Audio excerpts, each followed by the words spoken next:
Darth Bane comes to the planet Rakata Prime in search of teachings with which he could destroy the existing Sith Regime, the Brotherhood of Darkness. He reaches the Temple of the Ancients. As he approaches, he observes that the jungle engulfing the area appears to almost purposefully evade encroaching upon temple grounds, though there is unlikely to be any presence other than jungle predators here. This structure is around 20 meters tall, made of carved rock and stone. It appears to have only a single entrance, an archway at the top of a vast staircase carved into the structure. According to his research, Bane recalled that the temple once had a powerful energy shield blocking the entrance. He cautiously probes the area around him, and indeed senses echoes of the safeguards that had once protected this temple.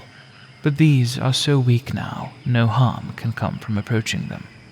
Bane pauses at the threshold of the temple, careful, then steps through. Quite an exciting moment, he thinks, to explore history that had taken place here, to set foot upon it.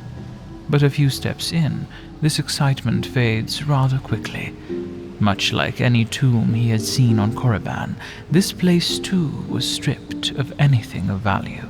He explores each room of the desolate temple, only to find nothing. Hours pass, and he finally reaches the bottom level, combing through each room and hallway carefully. Despite nothing emerging for him to find, there is power here, he finds. Bane senses it. He is far below the planet's surface now, in the lowest level of the temple. He steps through a hallway composed of massive tiles, a mechanism of sorts for the door. But it has been so long since it was last used, it no longer serves as an adequate defense from entry. He ponders on how powerful or successful these safeguards were when they were at the peak of their power. He steps through the doorway to find an ancient Rakatan computer. It is clearly beyond any hope of repair, but something else within his field of vision catches his attention. A faintly glowing symbol on the wall behind the computer. There are several arcane symbols, in fact, the language of the Rakata, he assumes. The glow, he noticed, stems from one of them. The more he observes, the more its faint violet hue grows stronger, as if responding to his presence. Stepping forward, Bane reaches out with his hand. The light responds immediately. It startles him. He steps back. Observing patiently, he reaches out now with the force. The symbol glows even brighter. He rushes to it and faintly hears sounds of gears emanating from it. Stone grinds on stone as a small square-shaped piece of the wall pushes itself out. It crashes to the ground, revealing a small hole in the wall. Bane doesn't hesitate for a moment and thrusts his hand into the dark opening. His fingertips detect something cold and heavy. He grabs it and pulls it out from its hiding place. A pyramid. Indeed, a pyramid-shaped device, a tiny replica of the temple in which he stands. He recognizes this object instantly as a Sith Holocron. Bane knew that Holocrons acted as data storage devices which held the personality of one or more of its masters, which served as guardians of the Holocron in question. However, do keep in mind the current era and Darth Bane's time. The current historical period is just over 1,000 years before the Battle of Yavin and several millennia after the time of Revan Malak, the time of Kreia. And at this point in time, the art of constructing holocrons had been lost for several millennia.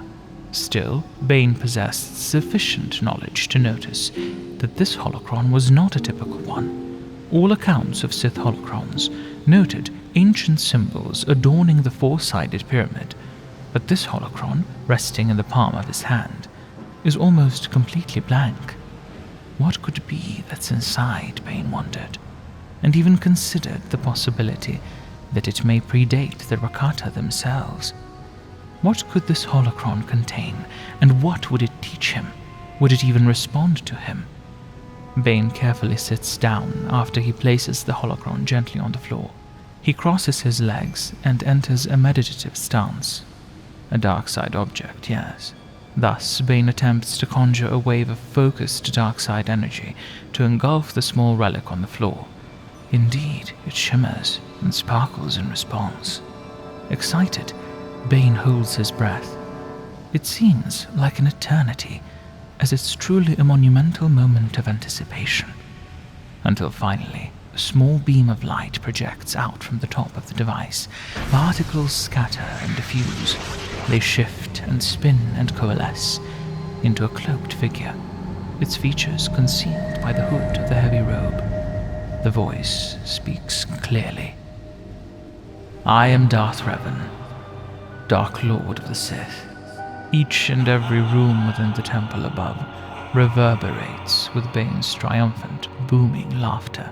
Bane wasted no time from that point, and spent weeks studying the holocron, attentively noting down and preserving information it shared, so he could study it in depth later. Revan's holocron taught him much, not just the ancient practices of dark-side sorcerers. Revan had discovered many of the rituals of the ancient Sith, and as he, through the avatar of himself, explained to Bane what they were, their nature and purpose, Bane could barely grasp their potential. Some appeared far too dangerous and terrible to attempt, but he noted them down nonetheless. "Those who use the dark side are also bound to serve it. To understand this is to understand the underlying philosophy of the Sith." The Dark Lord speaks to Bane. He had perished nearly 3,000 years ago, but his projected image still stands strong, sharing his knowledge. But then, it flickers out of existence for a brief moment, then returns back into view. "This holocron is failing," Bane concludes. "It is dying. The material used to construct it, the crystal which channels the energy of the Force and acts as the energy source, is flawed. The more use this holocron sees, the more degraded it becomes. But how could Bane leave it alone, with the amount of knowledge it possesses? He simply must obtain all the knowledge trapped within." Revan's words pour into his mind. "The dark side offers power for power's sake. You must crave it, covet it. You must seek power above all else, with no reservation or hesitation." Simple words, ringing true and accurate.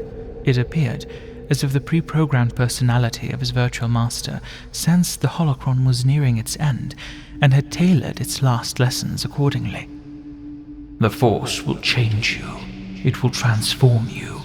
Some fear this change.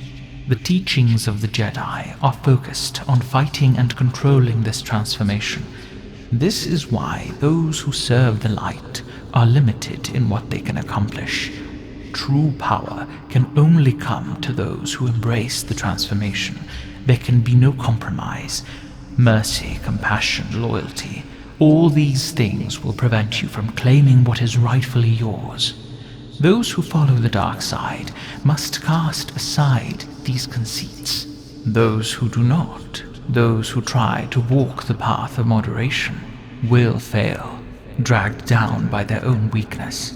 Those who accept the power of the dark side must also accept the challenge of holding on to it." Revan continued. "By its very nature, the dark side invites rivalry and strife. This is the greatest strength of the Sith. It culls the weak from our order. Yet, this rivalry can also be our greatest weakness. The strong must be careful, lest they be overwhelmed by the ambitions of those beneath them, working in concert. Any master who instructs more than one apprentice in the ways of the dark side is a fool. In time, the apprentices will unite their strength and overthrow the master. It is inevitable, axiomatic. That is why each master must have only one student."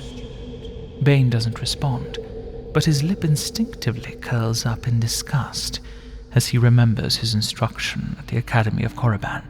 The Masters, calling themselves Sith Lords, had passed apprentices around from class to class as if they were children in school, not heirs to the legacy of the Sith. Was it any wonder he had struggled to reach his full potential in such a flawed system? This is also the reason there can be only one Dark Lord. The Sith must be ruled by a single leader, the very embodiment of the strength and power of the dark side. If the leader grows weak, another must rise to seize the mantle. This was affirmed by the way Darth Revan was defeated, not by means of a stronger adversary, but a combination of several lesser ones, indeed making the point that he stood as the ruling individual who held the greatest power, who was the embodiment of the strength and power of the dark side. The betrayal he faced at the hands of his apprentice was a deplorable, repulsive rejection of everything Revan's teachings stood for, as he used an unfair opportunity to seize the title he didn't deserve. Had he bested Revan by overpowering him without such tactics, he would have proven to be stronger and deserving. But let us compose ourselves and reserve such aggressive thoughts and opinions for the complete story of Revan. Moving on with Holocron's teachings, Revan states to Bane, "The strong rule, the weak are meant to serve. This is the way it must be." The image flickers and jumps. Its time has come. The tiny replica of Darth Revan bows its head, drawing its hood up to hide its features once more. "My time here is ended. Take what I have taught you, and use it well." And then Revan was gone. The glow emanating from the holocron fades. Bane retrieves the small crystal pyramid from the floor, but it feels cold and lifeless in his hands. He feels no trace of the force inside it. The artifact is empty, and of no further use to him. As Revan had taught him, it must therefore be discarded. Bane lets it drop to the floor. Then, very slowly and deliberately, he crushes it with the power of the Force until only dust remains.